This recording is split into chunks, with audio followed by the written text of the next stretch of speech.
Dr. Fall, thank you so much for joining us this morning. The topic of your book, quite pertinent in the time that we're living in. It was brought out earlier this year, and a synopsis of it, as it were, published just this week, as we saw heated exchanges and people taking to the streets in El Dorado Park following the shooting of a 16-year-old boy with Down syndrome, allegedly at the hands of police there. And your book looked at the findings of a specific survey that you and your colleagues put together that tested the integrity and how police members look at how they do their jobs. And it did so in the form of placing scenarios in front of your survey, your group that you were surveying. Explain to us how you went about setting about that survey. Good morning, and thanks very much for having me. So yes, the book Police Integrity in South Africa was recently published, and it's a collaboration between my colleague at the ISS, Gareth Newham, and I, and colleagues at the Michigan State University and the University of North Dakota. And it's based on the organizational theory of police integrity, which sounds a bit of a mouthful, but it's a well-established way of measuring police misconduct and police integrity within police organizations. Of course, corruption, abuse, things like that, use of power are illicit activities. Corruption in particular is a quote-unquote victimless crime where the two parties participating don't have an interest in reporting it. And so these things are very difficult to measure in policing. And yet we know from perception surveys that very often the public doesn't trust police. So the organizational theory of police integrity allows us to shed some light on the attitudes and activities within police organizations. And we present police officials with 14 standard hypothetical scenarios. These scenarios have been used in 30 different countries, and we adapted them slightly for South Africa.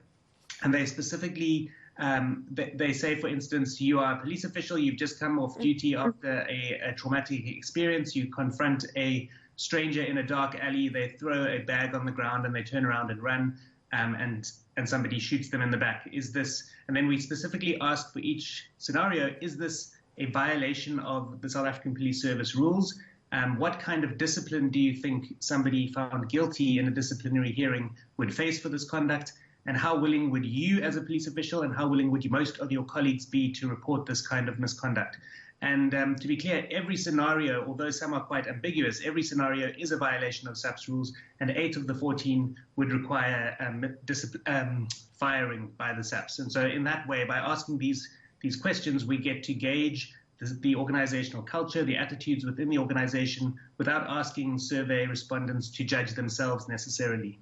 Now, your survey then found that most of the respondents really only pointed to one scenario under which dismissal or censure would actually take place, and that was accepting a bribe from a reckless driver.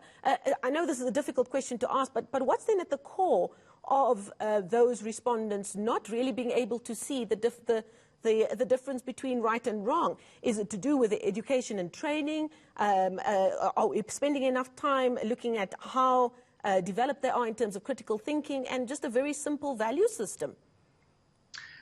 It's very complicated.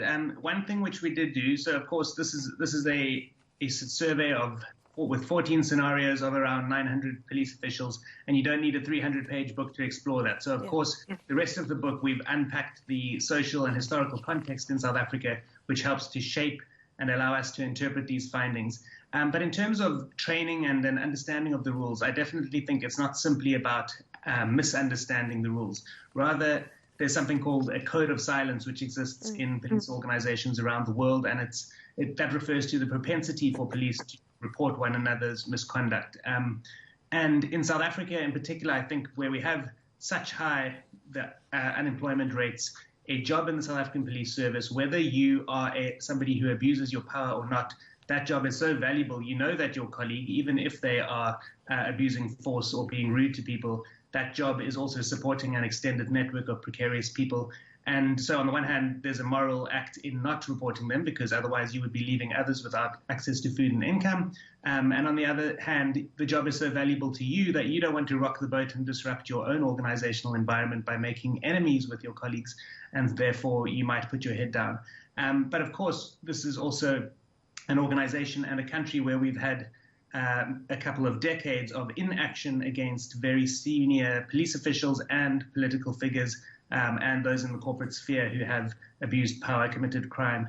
And so one can infer that if you are a junior police official and you see Jackie Selebi being convicted for corruption, in that instance we did have action, but you see others being accused of corruption, or a former president being accused of major abuses and no action taken against them, you may find a way to justify such abuses or inaction yourself. But suffice to say, it is complicated. In terms of the disciplinary action expected and the firing linked to roadside bribery, I think that scenario is quite interesting and unique in the South African context because, as we know, the South African Police Service doesn't generally issue roadside bribes. So in my view, when respondents were filling in that particular scenario and saying this is a dismissible offence, many of them in their minds may have actually been thinking of Metro Police or traffic police, so they wouldn't have been judging their own colleagues because it isn't something the SAPS often does.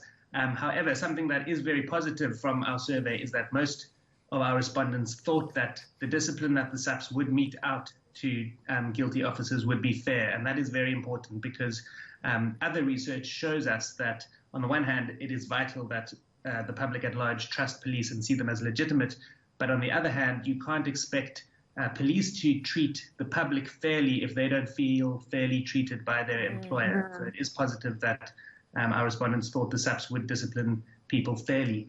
However, it's only if their misconduct comes to the attention of the SAPS and the SAPS then puts them through a disciplinary process. So there is, of course, a chasm between the misconduct and it actually being acted against. Well, unfortunately, we've run out of time. This is a fascinating discussion. Thank you so much for giving us at least some insight into the book that you were a part of. That is Dr. Andrew Fall. He's a senior researcher with the Institute for Security Studies, and he and a number of his colleagues have written a book called Police Integrity in South Africa. Some fascinating reading there, especially against the backdrop of what we've seen unfold in various parts of South Africa during the lockdown and indeed in Eldorado Park just over the last couple of days.